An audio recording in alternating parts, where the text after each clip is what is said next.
Good morning student. SBD school की online क्लासों में आप सभी का स्वागत है। तो बेटा हमने 10th क्लास केमिस्ट्री का एक चैप्टर स्टार्ट किया था जिसका नाम है रासायनिक अभिक्रियाओं एवं समीकरण, यानी कि केमिकल रिएक्शंस एवं इक्वेशंस।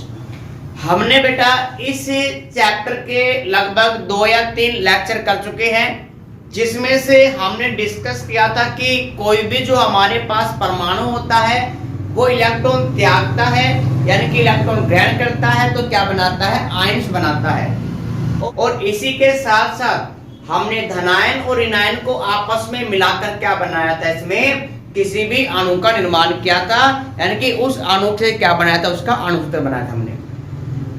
तो बेटा आज के लेक्चर में हम डिस्कस करेंगे असंतुलित रासायनिक अभिक्रिया क्या होती है, या कंकाली रासायनिक अभिक्रिया क्या होती है, जिसको क्या कहते हैं, अनबैलेंस रिएक्शन भी कहते हैं। इसी के साथ साथ हम पढ़ेंगे कि कोई बैलेंस रिएक्शन क्या होती है, यानी कि अनबैलेंस रिएक्शंस को कैसे बैलेंस करेंगे। और नेक्स्ट हम पढ़ेंगे कि किसी भी अनबैलेंस रिएक्शंस को, यानी कि असंतुलित अभिक्रिया को अगर हम संतुलित करेंगे तो किस मेथड का यूज करते हैं। तो ये हमारे पास आज का लेक्चर रहेगा। चलो अब हम लेक्चर स्टार्ट करते हैं बेटा। तो फर्स्ट हमारे पास है असंतुलित अभिक्रिया या कंकाली रासायनिक अभिक्रिया या अनबैलेंस रिएक्शन। तो सबसे पहले हमारे पास एग्जाम्पल है कि जब हम मैग्नीशियम की रिबन को अगर बर्न करते हैं तो वायुमंडल में ऑक्सीजन से क्रिया कर लेती है और किसका निर्माण करती है, मैग्नीशियम ऑक्साइड का। यानी कि जो नया पदार्थ बनता है, यानी कि जो उत्पाद होता है वो क्या बनता है, मैग्नीशियम ऑक्साइड बनता है।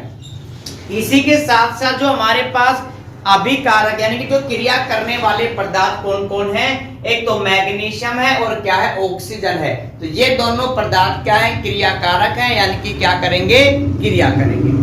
क्लियर है यहाँ तक सभी को बेटा। अब हम बात करते हैं इस अभिक्रिया में जो हमारे पास अभिकारक है और जो उत्पाद है उसका द्रव्यमान, यानी कि कितने बाहर का लेंगे इसमें। तो सबसे पहले यहाँ पे जो मैग्नीशियम है इसका परमाणु भार कितना होता है, मैग्नीशियम का परमाणु भार होता है 24, ऑक्सीजन का कितना होता है 16। लेकिन ऑक्सीजन कितने हैं, यहाँ पे 2 हैं। एक ऑक्सीजन का परमाणु भार कितना होता है, 16 होता है। अब यहाँ पे इनको ऐड करेंगे तो यहाँ पे क्या हो गया, 24 प्लस में 16 दूनी कितने हो गए, 32। तो टोटल हमारे पास कितने, 56 ग्राम है। क्लियर है। यानी कि जो अभिकारक है यहाँ पे इनका जो द्रव्यमान है वो कितना है, 56 ग्राम है, ध्यान रखना। क्लियर है यहाँ तक। अब ये 56 ग्राम क्या है, एक मोल का होता है, ध्यान रखना। ये मोल क्या है, आप 11th क्लास में पढ़ोगे। अब नेक्स्ट अगर हम बात करते हैं किसके, अभिकारक के द्रव्यमान की बात करते हैं, तो यहाँ पे हमारे पास जो मैग्नीशियम है वो 1 बार है और मैग्नीशियम का परमाणु भार कितना होता है, अणुभार इसमें कितना होता है, यहाँ पे इसका परमाणु भार 24, ऑक्सीजन का कितना होता है 16। तो टोटल कितने हो गए हमारे पास, 40 ग्राम। अब आप सभी मुझे जल्दी से ये बताओ, क्या इसमें इस अभिक्रिया में अभिकारक का जो द्रव्यमान है वो उत्पाद के द्रव्यमान के बराबर है क्या बेटा, जल्दी से बताओ शाबाश, कमेंट सेक्शन में लिखो। इस अभिक्रिया में अभिकारक और उत्पाद का जो द्रव्यमान है वो बराबर नहीं है। इसी के साथ साथ हम बात करते हैं कि इस अभिक्रिया में भाग लेने वाले कुल परमाणु की अभिकारक के परमाणु कुल कितने हैं और उत्पाद के कुल कितने परमाणु हैं। सबसे पहले मैग्नीशियम 1 हमारे पास, ऑक्सीजन कितने हैं 2। तो टोटल हमारे पास कितने अभिकारक है, यहाँ पे 3 है। अगर उत्पाद की बात करेंगे तो मैग्नीशियम 1 है, ऑक्सीजन 1 है, तो हमारे पास उत्पाद कितने हैं, यहाँ पे 2 हैं।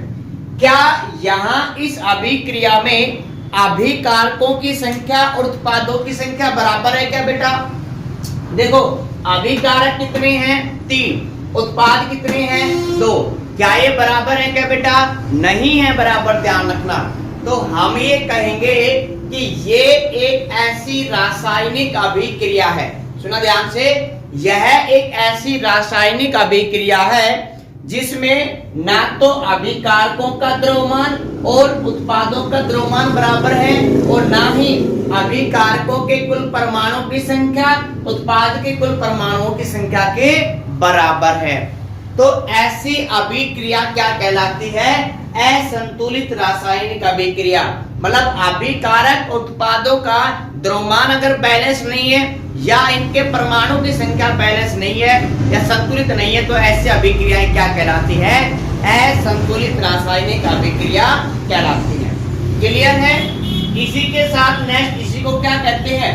इसी को कंकाली रासायनिक अभिक्रिया भी कहते हैं और क्या कहते हैं? अनबैलेंस रिएक्शन भी कहते हैं। क्लियर है बेटा? अनबैलेंस रिएक्शंस क्या होती है? आप मुझे जल्दी से बताओ भाई, क्लियर है यहां तक? अनबैलेंस रिएक्शंस क्या होती है? चले आगे भाई, ठीक है। अब हमें क्या करना है? इस अनबैलेंस रिएक्शंस को क्या करना है? बैलेंस करना है।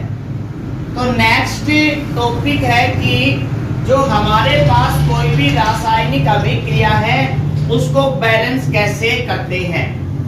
तो सुनना ध्यान से बेटा, जब आप किसी भी रासायनिक अभिक्रिया को अगर बैलेंस करते हो तो सबसे पहले जितने भी अभिकारक होते हैं और जितने भी उत्पाद होते हैं उनको इस तरह क्या करो? एक ऐसे कोष्टक में बंद कर लिया करो। अब ऐसे कोष्टक में क्यों बंद करना है? जैसे अगर आपको किसी भी अभिक्रिया में अभिकारकों या उत्पादों को 2 से मल्टीप्लाई करना है या 3 से मल्टीप्लाई करना है या किसी भी संख्या से अगर आपको मल्टीप्लाई करना है तो इनमें किसी भी प्रकार का चेंज नहीं करना है। जैसे यहां पे अभिकारक में मैग्नीशियम कितनी बार है? 2 बार है। उत्पाद में मैग्नीशियम कितनी बार है? 2 बार। तो आप ऐसा नहीं करोगे कि यहाँ पे क्या लिख दिया? 2। क्या लिख दिया? यहाँ पे 2 लिख दिया। अब आप कहोगे सर बैलेंस हो गया, मैग्नीशियम भी 1 टाइम है, ऑक्सीजन भी 2 टाइम है। तो ऐसे नहीं करना है बेटा। अगर आपको कोई भी चेंज करना है तो जो हमारे पास पहले से कोई भी अणुसूत्र दे रखा है उसमें किसी भी प्रकार का चेंज नहीं करना है, इसलिए मैंने कोष्टक लगवाया है। ठीक है, तो कोष्टक लगा लेना है। उसके बाद आपको क्या करना है? इनको बैलेंस करना है। अब फोकस करो, मैग्नीशियम कितनी बार है? यहाँ पे 1 बार अभिकारक में। उत्पाद में कितनी बार है? 1 बार है। ऑक्सीजन कितनी बार अभिकारक में? 2 बार है। और अभिकारक में 2 बार है, उत्पाद में कितनी बार? 1 बार है। तो हमें ऑक्सीजन बैलेंस करने के लिए क्या करना पड़ेगा? यहाँ पे 2 ऑक्सीजन करने पड़ेंगे। तो यहाँ पे हम क्या करेंगे? 2 से मल्टीप्लाई करेंगे। लेकिन कहाँ करेंगे? ध्यान रखना बेटा, हम यहाँ पे जो भी संख्या से मल्टीप्लाई करना है वो आपको कहाँ पे लिखनी है? अभिकारक या उत्पाद के आगे लिखनी है, मतलब आगे लिखने यहाँ पे। तो हमने अब मैग्नीशियम ऑक्साइड को कितने से मल्टीप्लाई किया है? 2 से मल्टीप्लाई किया है। अब जो मैग्नीशियम है वो कितनी बार है? 2 बार है। जो ऑक्सीजन है वो कितनी बार है? 2 बार है। कितनी बार है? 2 बार है। यानी कि ये जो रिएक्शन है हमारे पास, इस रिएक्शन में ऑक्सीजन कितनी बार हो गया? 2 बार। मतलब उत्पाद में 2 बार है और अभिकारक में भी कितनी बार है? 2 बार है। ये तो बैलेंस है।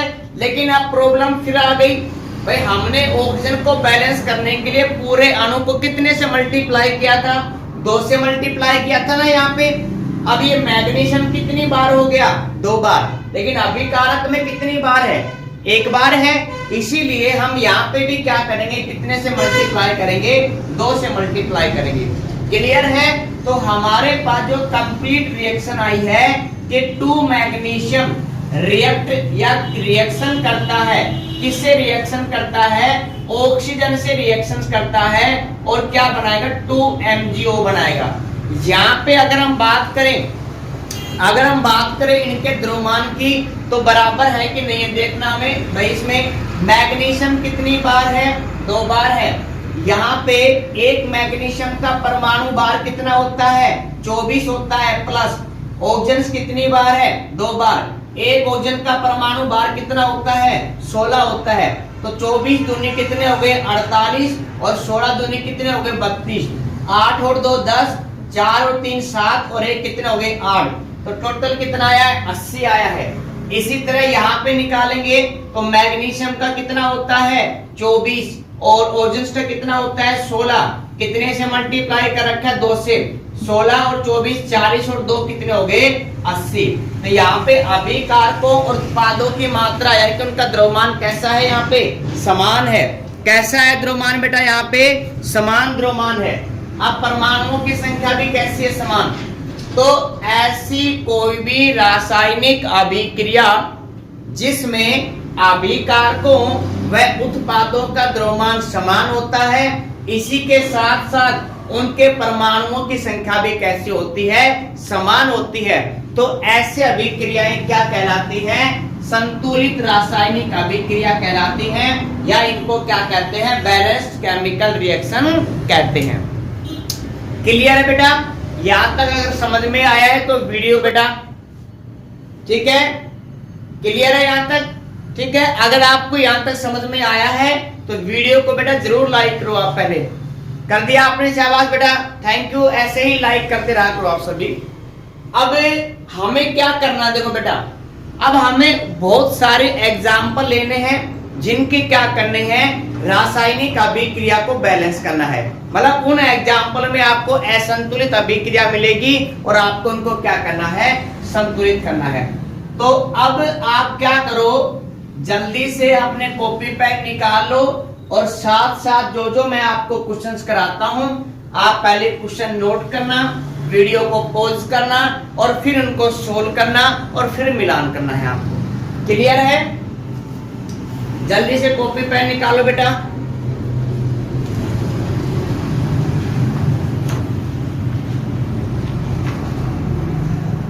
क्वेश्चन लिखो आप जल्दी से।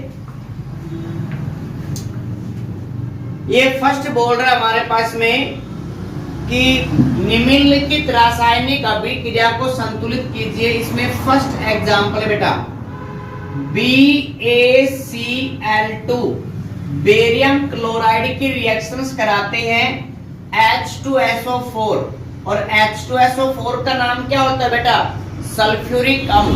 क्या नाम होता है सल्फ्यूरिक अम्ल कहते हैं। और ध्यान रखना सल्फ्यूरिक अम्ल बेटा अम्लों का राजा होता है। ठीक है सल्फ्यूरिक अम्ल क्या होता है अम्लों का राजा होता है। जब बेरियम क्लोराइड की अभिक्रिया आप हाइड्रोजन सल्फेट से कराते हो यानी कि H2SO4 से कराते हो तो उत्पाद में हमें मिलेगा बेरियम सल्फेट मिलेगा और प्लस में क्या मिलेगा HCl मिलेगा। क्लियर है। तो पहले आप वीडियो को पॉज करो और फिर इसको सोल्व करो और फिर मिलान करते हैं बेटा। जल्दी से वीडियो पॉज करो। कर लिया ठीक है शाबाश। अब मिलान करो भाई आप सभी। सबसे पहले अभिकारक आपको मैं एक बात सुनो ध्यान से। आप सबसे पहले उसको बैलेंस करा करो जिसकी संख्या सबसे अधिक है। ठीक है आप सबसे पहले उसको बैलेंस करा करो जिसकी संख्या अधिक है। उससे बेनिफिट क्या मिलता है मतलब ऐसे अणु जिनकी संख्या कम है वो ऑटोमेटिक क्या होते हैं बैलेंस हो जाते हैं। इसीलिए आपको क्या करना है सबसे पहले उसको बैलेंस करना है जो क्या होता है सबसे अधिक पाया जाता है। अब आप मुझे ये बताओ इनमें से सबसे अधिक संख्या में कौन है। तो आप ये गलती मत कर देना बेटा कि SO4 कितनी बार है 4 बार। ये बिल्कुल गलत है। SO4 4 बार नहीं है बेटा। SO4 का फॉर्मूला क्या है इसमें सल्फेट का फॉर्मूला क्या होता है SO4। तो ये बेटा अणु पूरा कितनी बार है 1 बार है।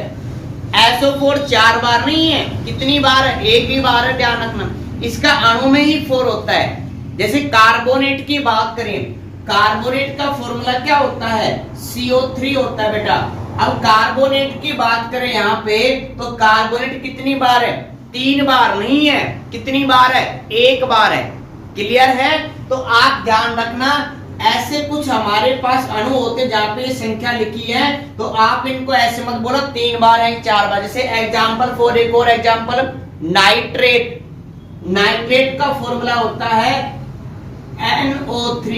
क्या होता है NO3 कितनी बार है 3 बार है कितनी बार है 1 बार है। क्लियर यहां तक।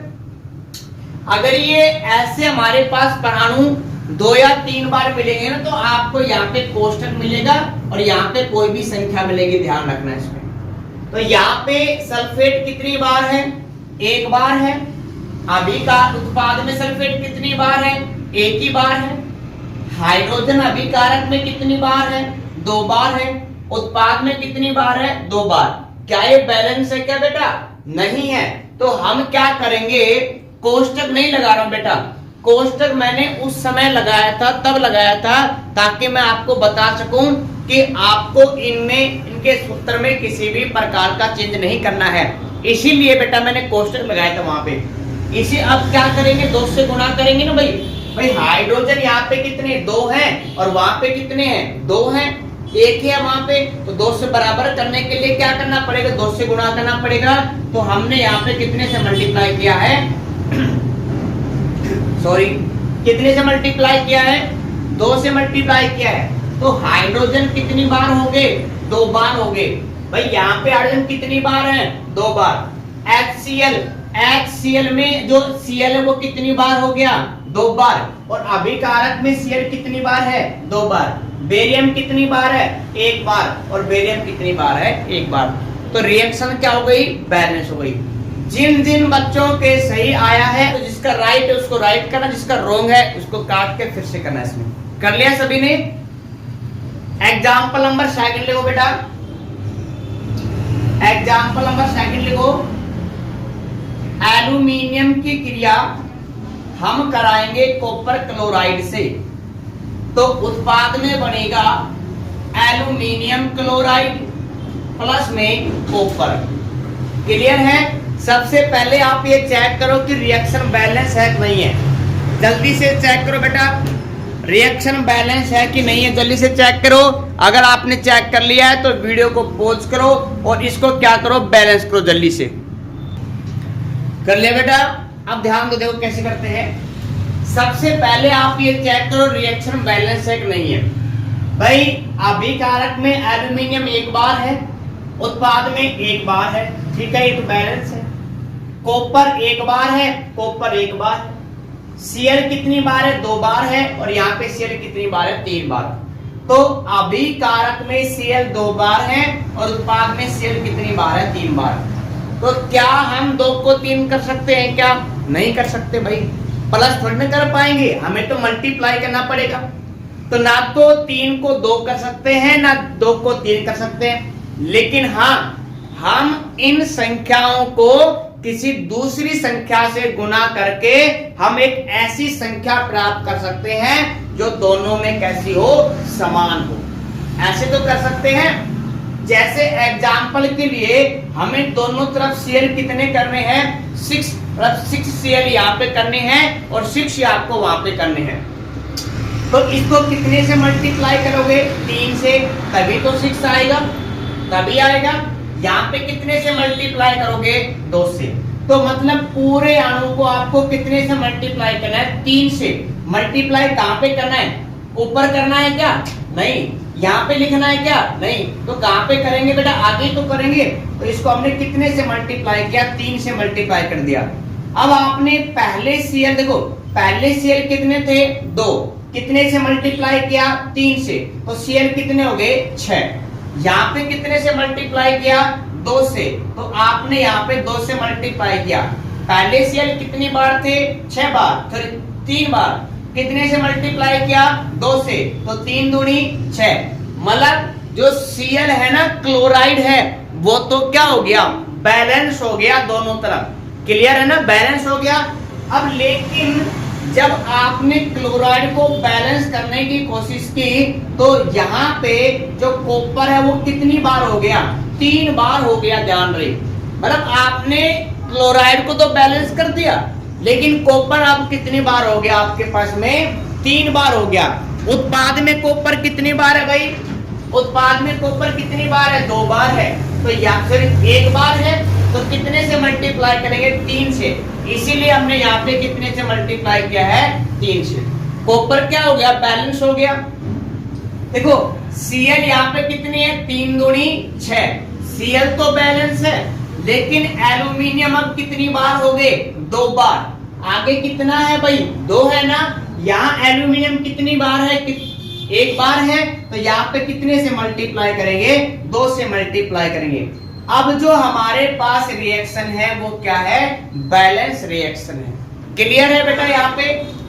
अब नेक्स्ट क्वेश्चन लिखो आप सभी, नेक्स्ट क्वेश्चन लिखो बेटा। नेक्स्ट देखो, जरूरी नहीं है कि आपको सीधा ही ये रिएक्शन दे दे एग्जाम, कई बार आपको नाम दे देगा और फिर कहेगा कि इस रासायनिक अभिक्रिया को संतुलित करो, लेकिन इससे पहले आपको क्या लिखना पड़ेगा, समीकरण लिखना पड़ेगा। नोट करो बेटा जल्दी से, इसको नोट कर लिया। अब नेक्स्ट क्वेश्चन लिखो, इसमें क्वेश्चन नंबर 3।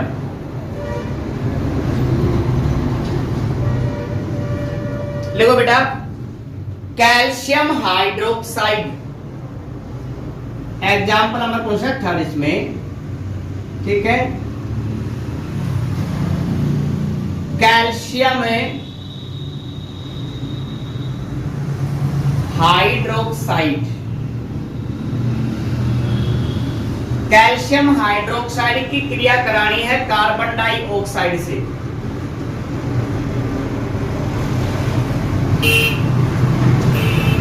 कार्बन डाइऑक्साइड से, क्लियर है। उत्पाद में बनेगा हमारे पास कैल्शियम कार्बोनेट, कैल्शियम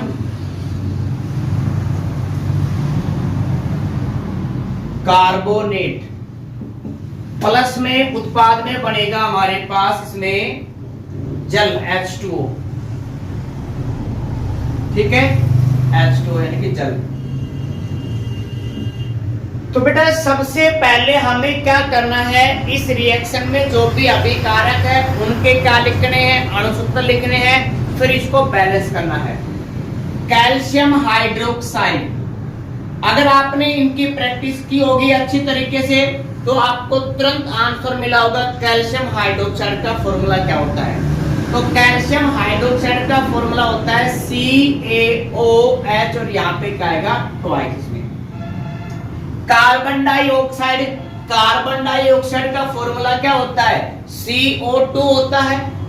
इसी के साथ साथ कैल्शियम कार्बोनेट, कैल्शियम का प्रतीक Ca, कार्बोनेट का प्रतीक CO3, दोनों की वैलेंसी 2 सेम सेम, वैलेंसी नहीं लिखेंगे।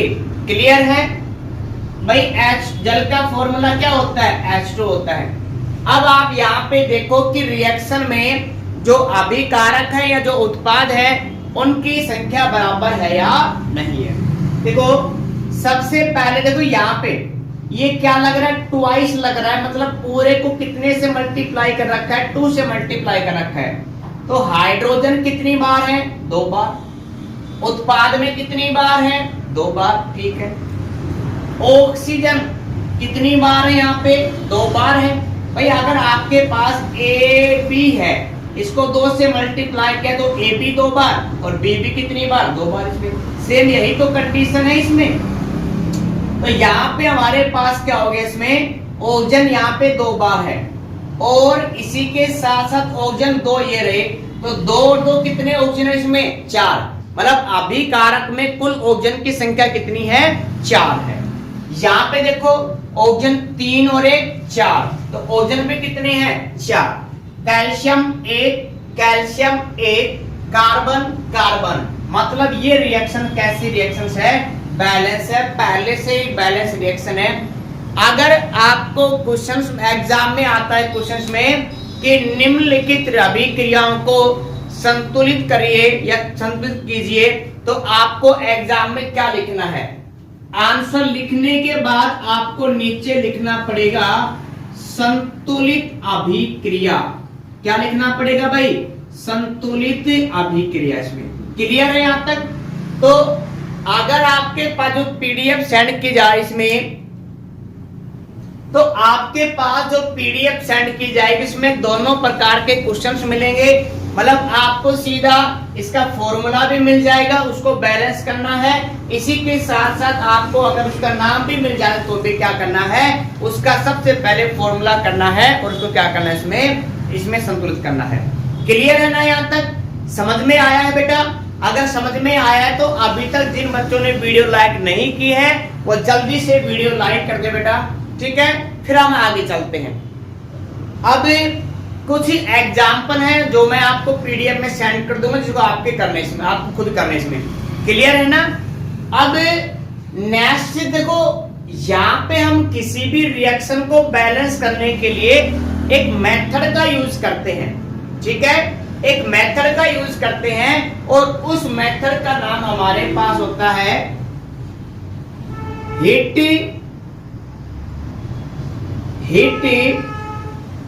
एंड ट्रायल विधि। क्या नाम बेटा? यानी कि अगर आप किसी अनबैलेंस रिएक्शन को बैलेंस करते हो तो जिस मेथड का यूज करते हैं वो हमारे पास क्या है, उसका नाम क्या है? हिट एंड ट्रायल विधि। इसी के साथ साथ इसका एक दूसरा नाम होता है और वो है अनुमानी विधि। क्या नाम होता है बेटा उसका? अनुमानी विधि। यहां से ये इंपॉर्टेंट है, ये एग्जाम में क्वेश्चन यहां से पुटअप होता है। देखो ये तो पूछता है ये कि बैलेंस कीजिए रिएक्शन को। इसी के साथ साथ एग्जाम में क्वेश्चन बनता है कि किसी भी रासायनिक अभिक्रिया को, यानी कि असंतुलित रासायनिक अभिक्रिया को संतुलित करने के लिए किस विधि का प्रयोग किया जाता है? तो आंसर क्या होगा? हिट एंड ट्रायल विधि। इसी के साथ साथ बोर्ड में यहां से एक क्वेश्चन और पुटअप होता है कि हम भाई किसी भी रासायनिक अभिक्रिया को संतुलित करते हैं तो संतुलित करना क्यों आवश्यक है? जैसे आपके भी माइंड में क्वेश्चन आ सकता है कि सर हम किसी भी रासायनिक अभिक्रिया को संतुलित कर रहे हैं, ये संतुलित करना जरूरी है क्या? तो बेटा यहाँ पे एक नियम काम करता है, यहाँ पे एक नियम होता है द्रव्यमान संरक्षण का नियम। द्रव्यमान संरक्षण का नियम, इसमें ये नियम क्या है बेटा? सुनना ध्यान से। तो इस नियम के अनुसार किसी भी अभिक्रिया में द्रव्यमान का न तो निर्माण होता है और न ही द्रव्यमान क्या होता है? नष्ट होता है। यानी कि जितने आप अभिकारक, यानी कि जितने आप अभिकारक लौकिक क्रिया करने के लिए आपको उतने ही क्या मिलेंगे? उत्पाद मिलेंगे। जैसे मैग्नीशियम ऑक्साइड की अगर हम बात करें तो मैग्नीशियम ऑक्सीजन से क्रिया कर रहा था और किसका निर्माण कर रहा था? मैग्नीशियम ऑक्साइड का। तो वहां पे इसका कितना भाई आया था? परमाणु भार 50 आया था। कितना इसमें अगर बैलेंस करते हैं तो यहाँ पे कितना आया था? 80, और इसका भी कितना आया था? 80 आया था इसमें।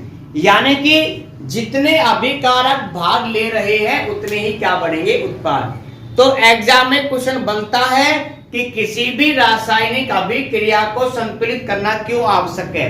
तो इसका आंसर होगा कि द्रव्यमान संरक्षण के नियम के अनुसार किसी भी अभिक्रिया में अभिकारकों का कुल द्रव्यमान उत्पादों के द्रव्यमान के बराबर होता है। अर्थात न तो द्रव्यमान का निर्माण होता है और न ही द्रव्यमान नष्ट होता है। यानी कि न तो द्रव्यमान में वृद्धि होती है और न ही द्रव्यमान में क्या होती है? कमी होती है। क्लियर है? तो ये बच्चों ये हमारे पास आज का टॉपिक था। इसी के साथ साथ आपकी बुक में जितने एग्जाम्पल दे रखे हैं उन सभी को बैलेंस करना है। और अगर आपको वीडियो अच्छी लगी है, टॉपिक समझ में आया है, तो आप वीडियो को जरूर लाइक करो बेटा। क्लियर है?